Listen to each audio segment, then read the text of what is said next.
मुझे तो लगता है भारत में इस समय पॉलिटिकल सिस्टम में एक सर्वदलीय अप्रोच होनी चाहिए, जिसको कहते हैं एक सर्वदलीय सरकार की तरह लोगों के साथ सरोकार रखते हुए काम होना चाहिए। नहीं तो आने वाले 2 से 3 महीने भारत के लिए बहुत क्रिटिकल है। यदि हमने इस संक्रमण को कंट्रोल नहीं किया तो इसमें परिवार तबाह हो सकते हैं, इसमें पूरी इंडस्ट्रियां तबाह हो सकती हैं, इसमें पूरा पॉलिटिकल सिस्टम ध्वस्त हो सकता है और लोगों का भरोसा अपने ही देश की व्यवस्था से उठ सकता है। इतना खतरनाक समय है, इसलिए इस समय सबको धीरज रख करके कोविड प्रोटोकॉल्स का पालन करते हुए योगाभ्यास भी करने की ज़रूरत है। गिलोय, तुलसी आदि जो हमारे ट्रेडिशनल तरीके, उससे अपनी इम्यूनिटी को बढ़ाने की ज़रूरत है। परंपरागत तौर तरीक़ों से अपने बीपी, शुगर, वेट आदि को, खान पान को कंट्रोल करते हुए अपने आप को हेल्दी रखने की ज़रूरत है। और एक बात और कहना चाहता हूँ, जितने भी हमारे मॉडर्न मेडिकल साइंस वाले, एलोपैथी वाले बंधु हैं, वो ज़रा लोगों को कम से कम स्टीरॉयड दें, कम से कम एंटीबायोटिक दें, कम से कम रेमडेसिविर का इस्तेमाल करें। इससे लोगों को ब्रेन स्ट्रोक हो रहे हैं, लोगों के liver, kidney, multiple organ failure हो रहे हैं और खून को पतला करने के लिए भी पूरी प्रक्रिया में मैं सबसे कहूँगा सबसे इफेक्टिव तरीका है लौकी का, दूधी का, किया का जूस, लहसुन और अर्जुन की छाल, दालचीनी का काढ़ा। ये कुछ ट्रेडिशनल चीज़ें हमारी, प्याज, इनको ज़रूर खाएं। इससे लोगों का खून पतला रहेगा, क्लोटिंग नहीं होगी और लोगों के ब्रेन हेमरेज नहीं होंगे, ब्रेन फेलियर, हार्ट फेलियर और ये अलग अलग प्रकार के जो कॉम्प्लिकेशंस आ रहे हैं, उससे काफ़ी लोगों की जान बच जाएगी। देखो,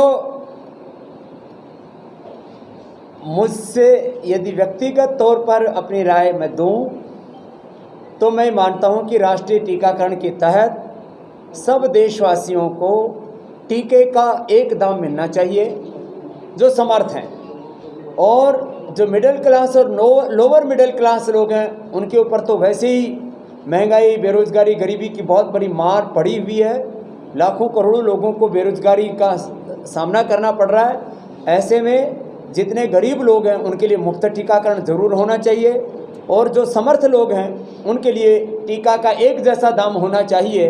और टीकाकरण के बाद जो कॉम्प्लिकेशंस आते हैं उसके लिए भी लोगों में जागरूकता के तहत योग करने का अभ्यास और गिलोय, तुलसी आदि का सेवन बहुत ज़रूरी। नहीं तो बहुत लोगों को फीवर, बॉडी पेन और कई प्रकार के मस्कुलर प्रॉब्लम्स लोगों में आ रहे हैं, उससे लोग बच पाएंगे। एक बात तो ये कि कोरोना का जो नया स्ट्रेन आया है, इसके का इन्फेक्टिविटी रेट, इसका जो वायरलिटी रेट जिसको बोलते हैं, संक्रमण का जो उसकी गति है, वो पहले से कई गुना ज़्यादा शक्तिशाली होकर के उभरा है।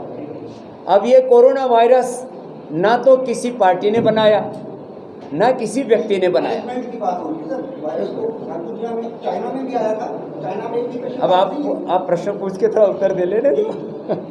देखो जी, देखो, वायरस जो है उसका बिहेवियर अलग अलग देश में अलग अलग तरह का है। इस समय जो भारत में वायरस का जो नया इसका स्ट्रेन आया है वो बहुत शक्तिशाली बनकर के आया है। ये वायरस का स्ट्रेन किसी भी देश में होगा वहाँ ऐसी तबाही मचाएगी। आप सबको पता है पिछले 7 साल से स्वामी रामदेव कोई पॉलिटिकल स्टेटमेंट नहीं देता, ना कांग्रेस के बारे में, ना बीजेपी के बारे में, ना कोई और पार्टी के बारे में। इसलिए मैं एक बात कहूँगा, I am now a non political person. न मैं किसी को सपोर्ट कर रहा हूँ, ना किसी का विरोध कर रहा हूँ। इसलिए मुझसे ये अपेक्षा करना कि मैं किसी पॉलिटिकल पार्टी को डिफेंड करूँगा या किसी पॉलिटिकल पार्टी को क्रिटिसिज्म करूँगा, मैं नहीं करूँगा। तो इसलिए इस बारे में बात नहीं करना चाहता। इतनी बात ज़रूर है कि हमें इस देश में शायद एक चाहे वो कोई भी पार्टी है, सारी स्टेट गवर्नमेंटें भी हैं, इसमें सेंट्रल गवर्नमेंट भी शामिल है। स्टेट और सेंट्रल गवर्नमेंट को किसी को भी अंदाज़ा नहीं था कि दोबारा से कोरोना का एक नया दौर वो भी आएगा जो आज मंजर हम देख रहे हैं। और इसमें इस तरह की तैयारी नहीं की गई। अब भी तैयारियों में बहुत खामियां हैं और इस सबको मिलजुल करके दूर करने की ज़रूरत है, बजाय एक दूसरे पर ठेकरा फोड़ने की, जो मैंने पहले कहा।